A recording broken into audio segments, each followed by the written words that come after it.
সমুন্নত রাখার জন্য 2013 সালে এই 14 গ্রামের সূর্য সন্তান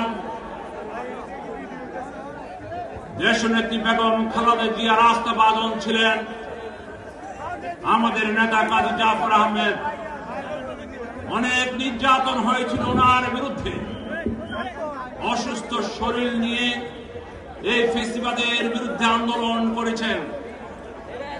আপনারা জানেন, স্বাধীনতার পরে এই 14 গ্রামের জনগণ আমাদের পরিবারের 2 জন ব্যক্তিকে 6 বার এমপি নির্বাচন করেছিলেন। মরহুম কাজী জয়ের কায়ুম, কাজী জাফর আহমেদ কোনদিন এই 14 গ্রামের মানুষের উপর কোন অত্যাচার, কোন নির্যাতন, কোন ধরনের অপশক্তি তারা দেখাননি। এই 14 গ্রামের মাটিতেই ওনারা ঘুমন্ত। কাজী জাফর আহমেদের এই স্মৃতি বিজড়িত 14 গ্রামে আমাকে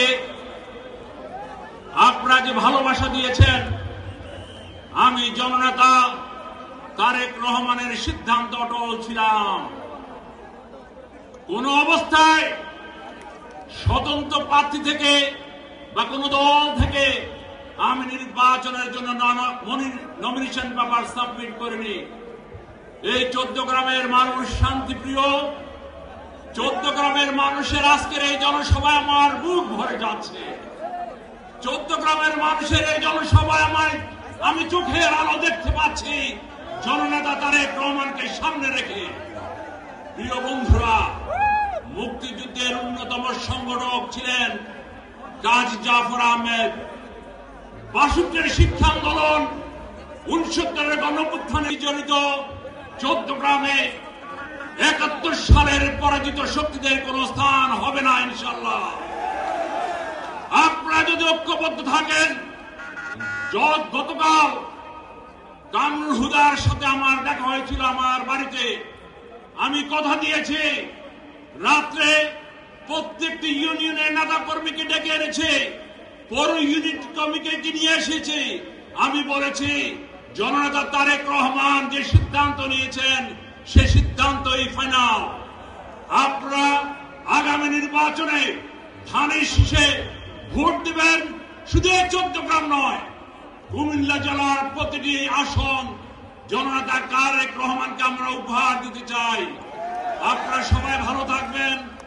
জননেতা তারেক রহমানের নেতৃত্বে আগামী দিনের জাতীয় সরকারে আমরা গণতন্ত্রের জন্য, শান্তির জন্য বাংলাদেশ এগিয়ে যাবে, সেই হিসাবে আমরা একসাথে কাজ করব। এবং উনি যে পলিসি নিয়েছে, ফ্যামিলি কার্ড, কৃষক কার্ড, অনেক ধরনের কাজ তিনি হাতে নিয়েছেন, তাকে সহযোগিতা করার জন্য আপনাদের কাছে আকুল আবেদন জানাচ্ছি। আপনারা ধানের শীষে ভোট দিবেন। সবাই ভালো থাকেন। আসসালামু আলাইকুম।